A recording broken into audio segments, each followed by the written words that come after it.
Halo teman-teman, balik lagi bersama saya di Dayu Design. Di video modul kedua pada episode kelima ini kita akan memahami preference atau preferences pada Adobe Illustrator. Nah, sebelumnya kan kita sudah belajar di video sebelumnya itu tentang ruler, guide, smart guide, dan grid ya. Nah, di video ini kita akan memahami tentang preferences atau preference. Apa itu preference pada Adobe Illustrator? Yuk kita langsung ke videonya. Oke teman-teman, di sini kita sudah masuk ke dalam Adobe Illustrator-nya ya. Kita di sini di video ini akan membahas tentang preferences atau preference. Preference adalah settingan tambahan atau settingan default pada Adobe Illustrator kita ya. Nah, preference itu shortcutnya adalah Ctrl K atau Command K. Nah, ini kita akan membuka preference, atau bisa dengan kalian ke Illustrator untuk Mac atau untuk Windows itu di bagian file atau di bagian edit, saya lupa. Oke, di antara dua ini nanti ada preferences di bagian bawah.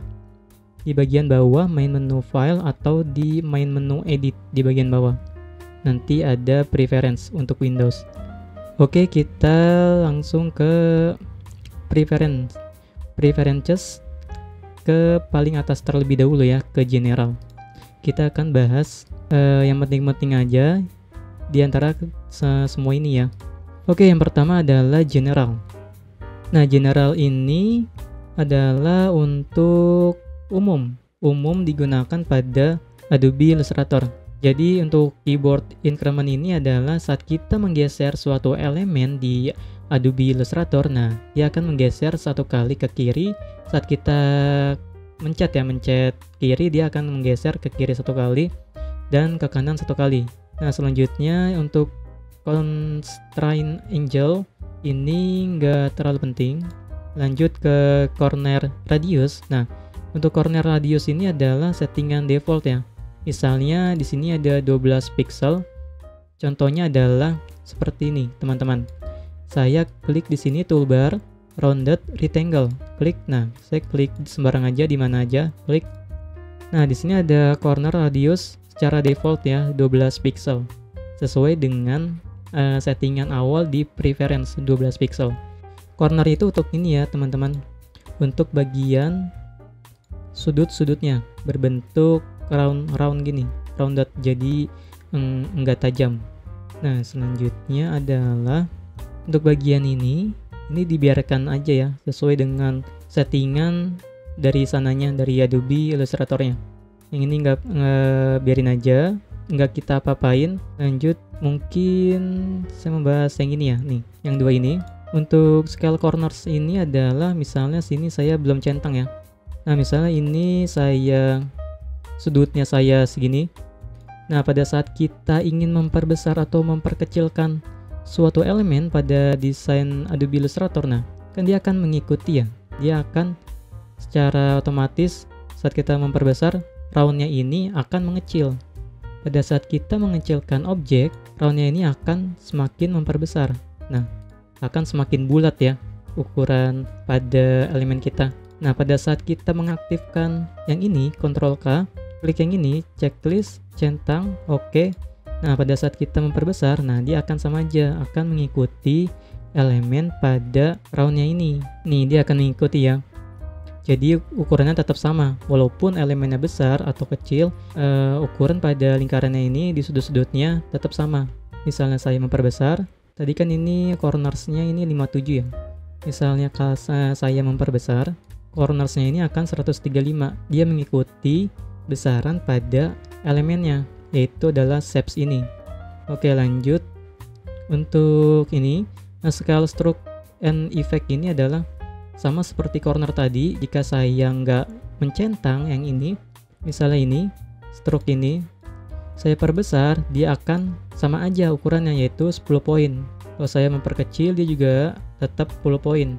Kalau misalnya saya centang yang bagian sini, scale strokes and effects, saya centang, nah dia akan mengikuti seperti pada percobaan kita pada round ini ya, di shapes warna biru ini. Nah, untuk besaran stroke ini dia akan mengikuti nih Nah, di sini dia akan mengikuti besar pada bidang tersebut. Ini digunakan untuk berbagai situasi yang membutuhkan suatu elemen yang pada saat diperbesar itu tidak mempengaruhi truknya atau roundnya, dan untuk memperkecil juga nggak mempengaruhi truk dan ininya roundnya. Nah, selanjutnya adalah yang ini biarin aja ya.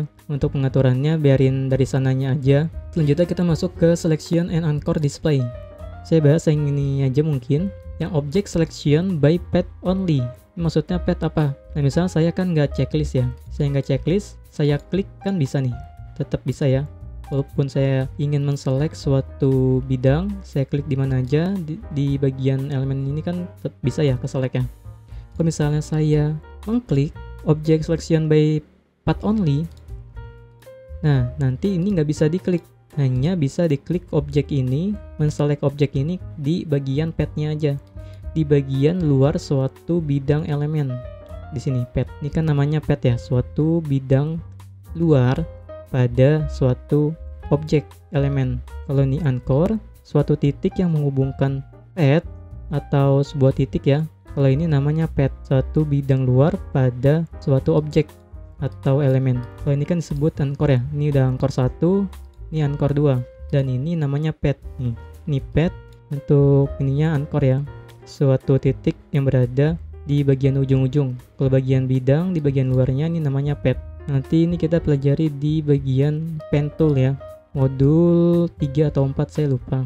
Oke, selanjutnya adalah untuk type. Type ini juga biarin aja seperti ini. Ini nggak ada yang perlu kita bahas, nggak perlu kita ubah-ubah ya. Soalnya ini juga nggak terlalu berpengaruh juga.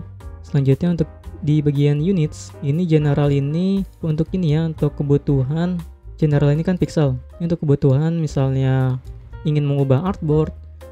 Nah, di sini kan satuannya pixel atau rectangle ini.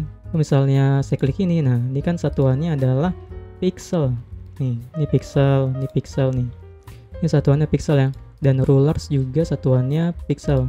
Kita bisa buka rulers, Ctrl R, lalu klik kanan pada mouse. Nah, di sini kan pixel. Lalu kalau ingin mengganti tinggal klik points atau picas atau inci atau feet dan lain-lain. Nah, selanjutnya adalah stroke. Stroke ini untuk satuan stroke ya. Kalau ini poin berarti stroke ini juga poin nih. Satuannya poin. Oke, lanjut bagian units. Untuk type, ini type untuk keperluan menulis ya. Di sini saya misalnya ganti inches, ganti inch. Saya ketik type untuk shortcutnya T. Nah, di sini bagiannya menjadi inch nih. Untuk besar dan ini leadingnya. Oke. Selanjutnya adalah saya ganti dulu ini ke poin. Nah, untuk ini guides ini adalah untuk garis, ini warna biru, ini untuk merubah warna ya.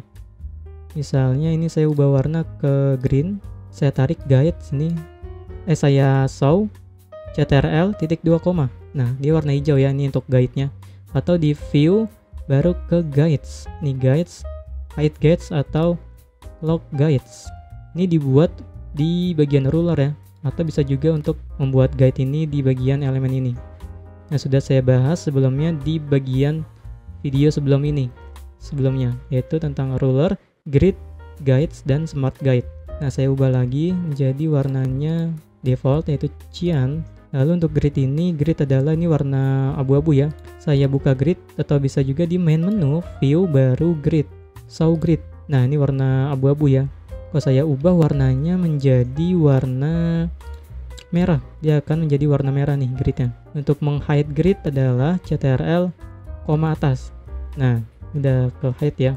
Atau di sini hide. Ini show, ini hide. Nah, selanjutnya adalah saya ubah dulu ini menjadi default aja, light gray. Lalu untuk stylenya ya. Kalau dots ini ntar gridnya jadi dots bulat-bulat, tapi ini bikin Adobe Illustrator bikin nge-lag. Jadi yang lain saja. Lalu di smart guide ini adalah ini untuk guide ini ya. Misalnya saya klik di sini main menu view, smart guide-nya saya aktifkan di sini. Saya udah centang ya. Saya ubah-ubah. Nah, di sini ada smart guide-nya nih warnanya. Warnanya itu adalah pink. Ini sebagai alat bantu kita dalam mendesain juga agar lebih sejajar ya di bagian sudut-sudutnya. Misalnya saya sudut ke sini, nah dia akan jajar, akan muncul nih smart guide-nya. Untuk mengubah warna smart guide yang ini, warna pink ini, nah oke, ini biarin aja, yang ini juga biarin, yang ini juga biarin aja, nggak terlalu penting. Oke, ini slide chest ini nggak terlalu penting ya, kita next lagi. Bagian sini juga high nation juga nggak terlalu penting, biarin aja, biarin di default aja. Untuk plugin juga, untuk user interface ini adalah brightness ini untuk warna tampilan Adobe Illustrator kita. Nah misalnya ini untuk warna abu-abu, agak gelap, ini light gray, ini warna putih, dan ini dark gray seperti ini. Untuk white ini adalah ini untuk overprint view. Ini juga bisa diubah di bagian view, baru overprint preview. Nah seperti ini sebagai layout ya, sebagai warna layout. Lalu sini saya checklist saja, nggak perlu pakai ini. Oke, selanjutnya adalah ini juga udah ya, ini biarin aja seperti ini. Untuk performance juga biarin aja seperti ini. Ini untuk others ya, ini untuk undo counts. Untuk undonya nih mau berapa banyak nih, misalnya kita mempunyai kesalahan nih, terus kita mau undo itu batas undonya berapa. Kalau di sini kan 100, misalnya 200 bisa, atau 100. Ini memakan memori ya, di sini ada peringatannya. Kalau semakin banyak undo berarti membuat Adobe Illustrator bekerja lebih maksimal ya. Kalau misalnya 200 kan banyak ya undonya, dan kita nggak mungkin juga sampai sebanyak ini ya dalam melakukan kesalahan. Oke, selanjutnya file handling ini untuk otomatis save recovery, misalnya berapa menit save otomatis, agar misal kalau kita sebelumnya lupa ya, tiba-tiba terus Adobe Illustrator kita crash. Nah kita masih punya file sebelumnya yang sudah secara otomatis nge-save. Ya tinggal choose mau save otomatisnya mau taruh di mana filenya. Nah ini bisa kalian atur sendiri, ini untuk save otomatis. Lalu untuk clipboard handling ini juga seperti ini aja. Appearance of black juga biarin aja seperti ini, nggak terlalu berpengaruh ya. Dan device juga ini untuk misalnya kebutuhan Wacom ya, misalnya kalian ingin ilustrasi, nah itu kan membutuhkan suatu Wacom atau tab ya, agar mudah dalam ilustrasi. Nah ini juga penting juga, nih checklist saja. Nah oke teman-teman, mungkin segitu aja video tentang preferences atau preference di Adobe Illustrator. Di video selanjutnya kita akan membahas tentang fill, stroke, dan lain sebagainya ya. Oke teman-teman, sampai ketemu di video selanjutnya.